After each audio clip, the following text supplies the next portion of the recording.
আচ্ছা, ভাবুন তো একবার, বিজনেস স্কুলে লক্ষ লক্ষ টাকা খরচ না করে বা একটা দামি এমবিএ ডিগ্রি ছাড়াই কি ব্যবসার আসল সূত্রগুলো শেখা সম্ভব? দ্য পার্সোনাল এমবিএ বইটার উপর ভিত্তি করে আজকের এই বিশ্লেষণে আমরা ঠিক এটাই জানার চেষ্টা করব। আমরা এমন 7টা শক্তিশালী আইডিয়া নিয়ে কথা বলবো যা যে কোনো ব্যবসাকে বুঝতে আর সফলভাবে চালাতে সাহায্য করবে। চলুন শুরু করা যাক। শুনতে একটু অবাক লাগছে, তাই না? কিন্তু এটাই সত্যি। ব্যবসার জগতে সাফল্য পাওয়ার জন্য একটা দামি ডিগ্রি যে একমাত্র রাস্তা, তা কিন্তু একদমই নয়। এর সবচেয়ে বড় প্রমাণ হলেন আমাদের সময়েরই সেরা কয়েকজন উদ্ভাবক। যেমন ধরুন অ্যাপেলের প্রতিষ্ঠাতা স্টিভ জবস, যিনি আমাদের প্রযুক্তি ব্যবহারের ধারণাই পুরো পাল্টে দিয়েছেন। তারপর বিল গেটস, মাইক্রোসফটের সহপ্রতিষ্ঠাতা, যার সফটওয়্যার ছাড়া আজকে দুনিয়াটা ভাবাই যায় না। আর ফেসবুকের স্রষ্টা মার্ক জাকারবার্গ, যিনি সামাজিক যোগাযোগের এক নতুন দিগন্ত খুলে দিয়েছেন। ব্যাপারটা হলো, এদের কেউই কিন্তু কোনো ফর্মাল বিজনেস স্কুল থেকে পাশ করেননি। তাহলে প্রশ্নটা হলো, তাদের সাফল্যের রহস্যটা আসলে কি? রহস্যটা লুকিয়ে আছে ব্যবসার খুব সাধারণ কিন্তু শক্তিশালী কিছু নীতির মধ্যে। এই রহস্যটাই জশ কাফমান তার বইতে তুলে ধরেছেন। তার মতে পৃথিবীর যে কোনো সফল ব্যবসা, সেটা একটা ছোট চায়ের দোকানই হোক বা বিশাল কোনো কোম্পানি, মূলত 5টা মূল স্তম্ভের ওপর দাঁড়িয়ে থাকে। চলুন দেখেনি সেই স্তম্ভগুলো কি কি। দেখুন, এই 5টা স্তম্ভ কিন্তু একে অপরের সাথে জুড়ে আছে। ব্যাপারটা খুব সহজ। প্রথমে আপনাকে এমন কিছু একটা বানাতে হবে যা মানুষের কাজে লাগে, মানে ভ্যালু তৈরি করে। এরপর মার্কেটিং করে লোকেরে জানাতে হবে যে আপনার কাছে দারুণ একটা জিনিস আছে। তারপর যারা আগ্রহ দেখালো তাদের ক্রেতা বানাতে হবে, মানে সেলস। চতুর্থত, আপনি যেটার কথা দিয়েছিলেন সেই জিনিসটা তাদের কাছে ঠিকঠাক পৌঁছেও দিতে হবে। আর সবশেষে, আর এটা খুবই গুরুত্বপূর্ণ, আপনার টাকা পয়সার হিসাব ঠিক রাখতে হবে, মানে আয় যেন ব্যয়ের চেয়ে বেশি হয়। এর যে কোনো একটা যদি নড়বড়ে হয়ে যায়, তাহলে কিন্তু পুরো ব্যবসায় হুমড়ি খেয়ে পড়তে পারে। তো ব্যবসার প্রথম আর সবচেয়ে জরুরি ধাপটাই হলো ভ্যালু ক্রিয়েশন। কিন্তু কিছু বানানোর আগে যেটা সবচেয়ে বেশি জানা দরকার, তা হলো বাজারে এর চাহিদা আছে তো। ধরুন এক তরুণ ডেভেলপারের কথা। সে কি করল? 6 মাস দিনরাত এক করে দারুণ একটা অ্যাপ বানালো।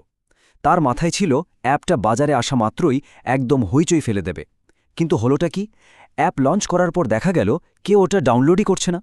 মানে তার পুরো খাটুনি, পুরো সময় সব জলে গেল। কেন এমন হলো? কারণটা খুব সহজ। সে অ্যাপটা বানানোর আগে একবারও এটা যাচাই করে দেখেনি যে মানুষের আসলেই এমন কিছুর দরকার আছে কিনা। আর এটাই হলো বাজারের লৌহ আইন বা the iron law of the market. ব্যবসার সবচেয়ে বড় শিক্ষা যদি কিছু থাকে, তবে সেটা এটাই: আগে চাহিদা, তারপর সৃষ্টি। নিজের আইডিয়ার প্রেমে পড়ে থাকলে চলবে না, বাজারের বাস্তবতাটা বুঝতে হবে। এখন ভ্যালু তৈরি করা মানেই কিন্তু শুধু একটা প্রোডাক্ট বানানো নয়। এর অনেক রকম উপায় হতে পারে। যেমন ধরুন অ্যামাজনের কথা।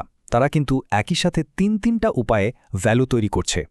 একদিকে তারা সরাসরি জিনিস বিক্রি করছে, আবার প্রাইম মেম্বারশিপের মাধ্যমে বিশেষ সার্ভিস দিচ্ছে, আবার অন্যদিকে ক্লাউড কম্পিউটিংয়ের জন্য AWS সার্ভিসও দিচ্ছে। সোজা কথায়, একটা ব্যবসা যত বেশি উপায়ে ভ্যালু তৈরি করতে পারবে, তার ভিতটাও ততটাই মজবুত হবে। আচ্ছা, দারুণ একটা প্রোডাক্ট তো বানানো হলো যার চাহিদাও বাজারে আছে, কিন্তু মানুষ যদি এর সম্পর্কে জানতেই না পারে, তাহলে কিনবেটা কিভাবে? ঠিক এখানেই আসে মার্কেটিং আর সেলসের খেলাটা। অনেকেই ভাবেন মার্কেটিং মানে হলো যত বেশি সম্ভব মানুষের কাছে পৌঁছানো, কিন্তু এটা একটা বিরাট ভুল ধারণা। আসল মার্কেটিং হলো শুধু সেই মানুষগুলোকে খুঁজে বের করা যাদের আপনার প্রোডাক্ট বা সার্ভিসটা সত্যিই দরকার, আর তাদের কাছে শুধু তথ্যের পাহাড় না দিয়ে বরং ইমোশনালি কানেক্ট করতে হবে। বোঝাতে হবে যে আপনার জিনিসটা কিভাবে তাদের জীবনটা সহজ করে দেবে বা কোনো সমস্যার সমাধান করবে। দামের ব্যাপারটা বুঝতে এই স্লাইডটা কিন্তু অসাধারণ। ভাবুন তো, রাস্তার পাশের দোকানে যে চা 10 টাকায় পাওয়া যায়, ঠিক সেই একই চা একটা 5 স্টার হোটেলে গেলে 500 টাকা। জিনিসটা কিন্তু একই, চা, কিন্তু পরিবেশ, অভিজ্ঞতা আর প্রেজেন্টেশনের কারণে সেটার পারসিভড ভ্যালু বা অনুভূত মূল্যতে আকাশ পাতাল তফাত হয়ে গেছে। এর মানে কি দাঁড়ালো? এর মানে হলো, দামটা আসলে নির্ভর করে ক্রেতার কাছে আপনি ভ্যালুটা কিভাবে তুলে ধরছেন তার উপর। আমরা প্রায় শেষের দিকে চলে এসেছি। এখন কথা বলবো ব্যবসার শেষ দুটো কিন্তু আর্গুয়েবল সবচেয়ে গুরুত্বপূর্ণ দুটো স্তম্ভ নিয়ে: অর্থ ব্যবস্থাপনা আর একটা ভালো সিস্টেম তৈরি করা যা ব্যবসাকে লম্বা রেসে টিকিয়ে রাখে। অনেক আয় মানেই কিন্তু অনেক লাভ নয়, এই কথাটা মাথায় গেঁথে নিতে হবে। একটা ব্যবসার আসল স্বাস্থ্য বোঝা যায় তার ক্যাশ ফ্লো, মানে টাকার আসা যাওয়া, আর প্রফিট মার্জিন, মানে প্রত্যেকটা বিক্রিতে কত লাভ থাকছে সেটা দেখে।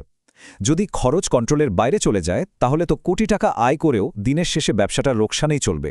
তাই আয় বাড়ানোর সাথে সাথে খরচ কমানো আর লাভ নিশ্চিত করাটা ভীষণ জরুরি। এবার আসি একটা অসাধারণ নিয়মে, যেটাকে বলা হয় প্যারিটো প্রিন্সিপাল বা সহজ কথায় ৮০-২০ রুল। এই নিয়মটা বলে যে কোনো বিজনেসে আপনার মাত্র ২০% কাজ থেকে ৮০% রেজাল্ট আসে। ভাবা যায়, বাকি ৮০% কাজে আপনি সময় আর শ্রম দিলেও সেখান থেকে ফলাফল আসে খুবই সামান্য। আর এখানেই লুকিয়ে আছে সফল উদ্যোক্তাদের আসল রহস্য। তারা খুব ভালো করে জানে তাদের সেই সবচেয়ে গুরুত্বপূর্ণ ২০% কাজ কোনটা। তারা শুধু সেই কাজগুলোতেই ফোকাস করে, আর বাকি কম জরুরি ৮০% কাজ সামলানোর জন্য একটা সিস্টেম বা প্রক্রিয়া তৈরি করে ফেলে। সেটা হতে পারে সফটওয়্যার দিয়ে অটোমেট করা বা লোক রেখে কাজটা করানো। মনে রাখতে হবে, শুধু গাধার মতো খাটুনি দিলেই সফল হওয়া যায় না। স্মার্টলি কাজ করা আর সঠিক সিস্টেম বানানোই হলো আসল খেলা।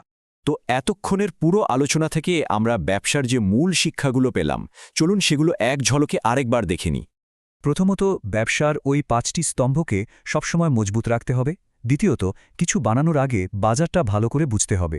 তৃতীয়ত, সম্ভব হলে একাধিক উপায়ে ভ্যালু তৈরি করতে হবে। চতুর্থত, সবার পেছনে না ছুটে শুধু সঠিক মানুষের কাছে পৌঁছাতে হবে। পঞ্চমত, দাম আর টাকা পয়সার হিসাবের উপর কড়া নজর রাখতে হবে। আর সবশেষে, একা সব কাজ না করে একটা স্মার্ট সিস্টেম তৈরি করতে হবে, যা আপনার হয়ে কাজটা চালিয়ে নিয়ে যাবে। শেষ করব লেখক জশ কাফম্যানের একটা অসাধারণ উক্তি দিয়ে, যা আসলে পুরো বইটারই সারমর্ম। তিনি বলেছেন, ব্যবসা কোনো রকেট সায়েন্স নয়, এটা হলো একটা সমস্যা খুঁজে বের করা এবং এমনভাবে তার সমাধান করা যা ক্রেতা এবং বিক্রেতা উভয় পক্ষের জন্যই লাভজনক হয়। এর চেয়ে সহজ করে হয়তো ব্যবসাকে আর সংজ্ঞায়িত করা যায় না। তো এবার আপনাদের পালা। আমাদের কমেন্ট বক্সে লিখে জানান আপনার বর্তমান বা ভবিষ্যৎ ব্যবসার ক্ষেত্রে সবচেয়ে বড় চ্যালেঞ্জ কোনটা বলে মনে হয়। আপনাদের ভাবনাগুলো শোনার জন্য আমরা অপেক্ষায় থাকলাম।